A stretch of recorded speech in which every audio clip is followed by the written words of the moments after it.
So at this time, I'd like to present our second speaker, Dr. Ramesh Ray. Did I get that right? He is the Associate Professor and Head of the Department of Political Science in TNB Law College in Bhagalpur University, Bhagalpur, India, where he obtained both a master's and a PhD degree. He is a member of the University Teachers Association and is a passionate supporter of Save Ganga River, eradication of poverty and illiteracy programs, and removal of dowry systems from the society through community service, national service schemes, and other related programs. Dr. Rai, would you come forward? Ladies and gentlemen, and my friends, let me first thank the organizers of this program, Dr. Jean Moon, Mrs. Jean Moon, and the whole Global World Organization. I remember one thing from Gita. Gita, a holy book, says, Yada yada hi dharmasya glanir bhavati bharata abhyuthanam dharmasya tadatmanam sriyamyaham paritranaaya sadhunam vinashaya chadushikatam dharma sansthapanarthaya sambhavami yuge yuge. God says, when there is decline in religion, when there is decline of human values in society, when demonic forces are on rise, when the gentle forces are in decline, God comes on the earth and to save humanity. Or He sends His angels. Perhaps Dr. Moon and this organization has come here on the earth to save the humanity, to establish peace. Thank you. Thank you very much.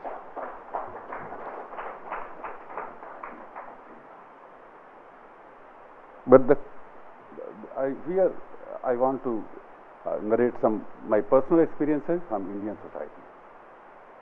Globalization definitely has given a lot of things: prosperity, wealth, for which we are running. But the question is, after involving ourselves in this process of globalization, we have started learning a lot. We have started living a lavish life. In spite of all these things, are we happy? Question is, are we happy? No. We are running a materialistic race. We are running such an endless race, participating in such an endless race. I don't find where is its end. We have derived our values from Mahatma Buddha, Mahavir, Mahatma Gandhi ji. They taught us, we have derived our values, simple living and high thinking. Only then you can have mental peace. This materialistic race cannot lead you to a conclusive end. You cannot find materialistic race. We are getting everything, but where we are? Globalization has given on one hand prosperity, money, satisfaction, but not satisfaction.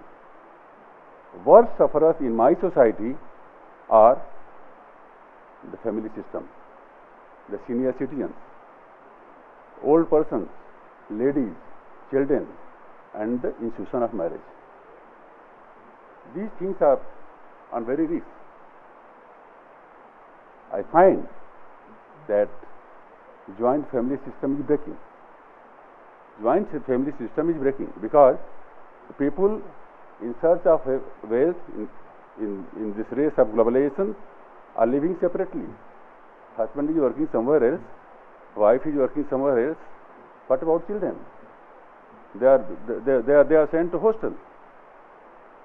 I've experienced that when the boys, sons and daughters start living in different countries, different places, parents live in India, they are waiting for the help in old age, but they are unable to find it. Even children don't have time to perform their last rites. People keep on waiting, son and daughters will come and perform their last rites, help them in old age. But what about them? They keep on waiting.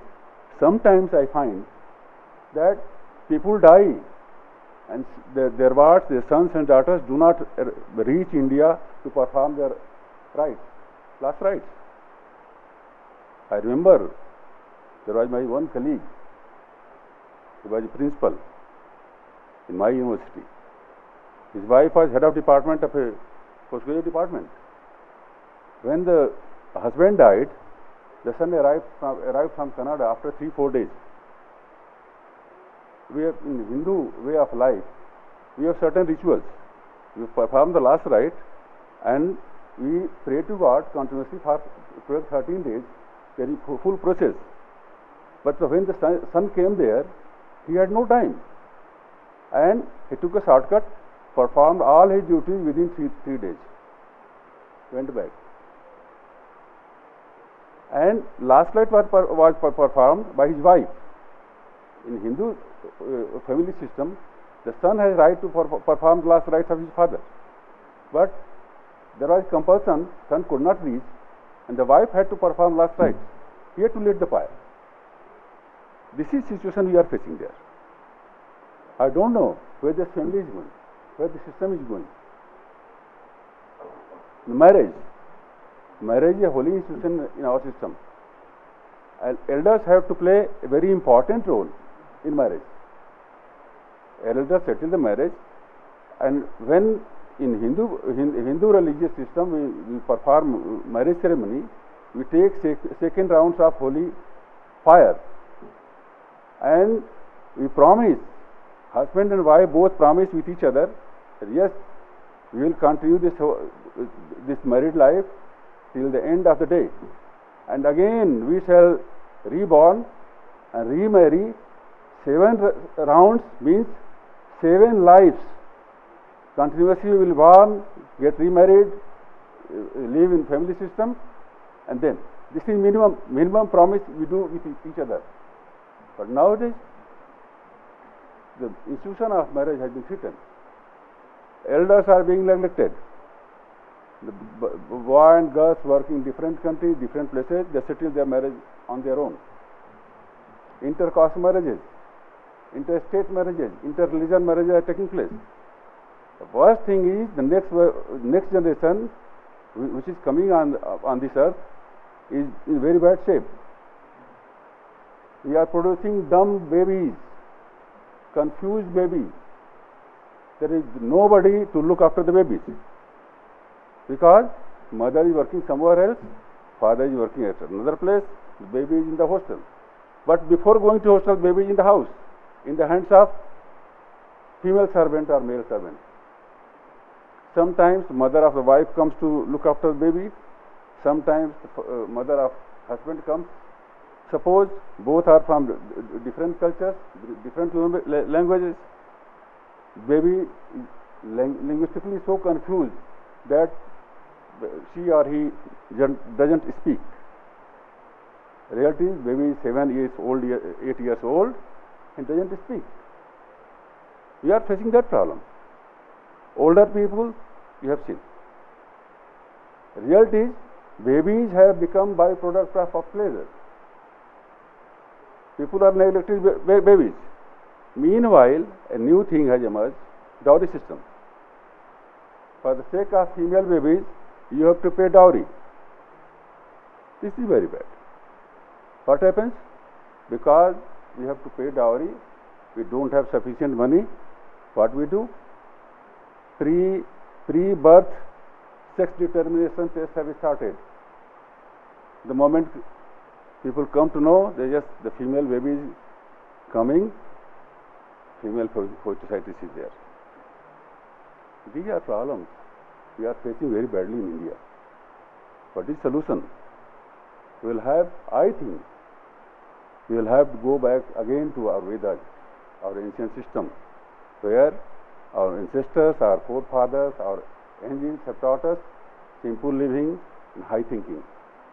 We will have to deprive this mad race of materialism we will have to inculcate our old values, traditional values. I remember a story, small story. There was a king. He wanted to be most rich person of the world. He prayed God, "Oh God, help me." God came, asked, "Yes, what do you want?" He said, "Give me one blessing." Okay, God was ready to bless him. "What do you want?" "Oh God, bless me. Whatever I touch, be converted into gold." God blessed him. Okay. Then he was very happy.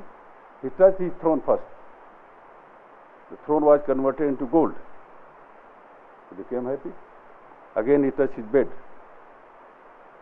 But the moment he felt hungry, when he touched his food, the food was converted into gold. He was in problem. Accidentally he touched his wife and son both. Wife and son converted into gold. He was saddest man in the world. Again he started praying God to revert back the blessing. God said, "Whatever you demand, think before this. I want to submit that whatever we are going to do, when we start running this mad race of materialism, let us think whether this race is proper or not. Where this race is leading us to go, where we are going. Wealth is not our ultimate goal.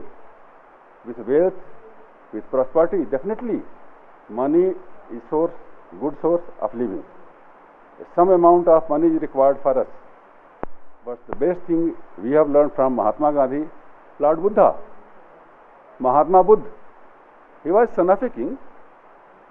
He had everything. He had throne, he had gold. What he had not?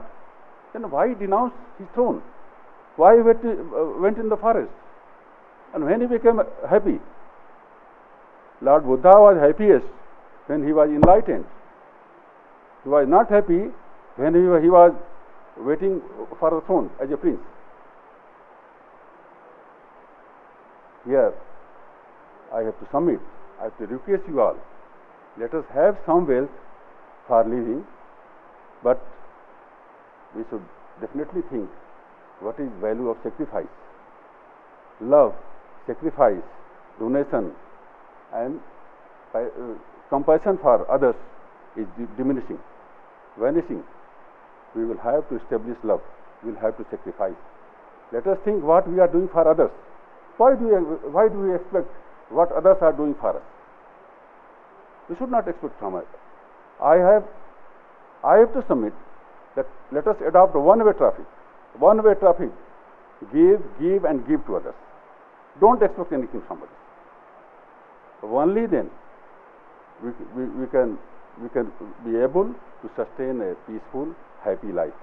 Happiness may come. Definitely, it will come through simple living and high thinking. It may come through donation. It may come through sacrifice. Think, whenever you give something, some help to others, what do you feel? Suppose, whenever you take something from others, then what do you think? How do you feel? I am sure there is a definite difference between giving and taking. My opinion is, let us inculcate our old values. Let us care for. We had a value. We Indian society today we are talking about equal rights to women. We are talking about women should be helped. Women should be. We had old value in which we had established yatra narestu pujyante ramante tatra devata. Where ladies are worshipped, God lives there. This is written in our religion. Where ladies are worshipped, God lives there. Ladies were in very high spirit in our culture, Indian culture. There was Goddess Sita, Goddess Durga, Adi Shakti, source of power.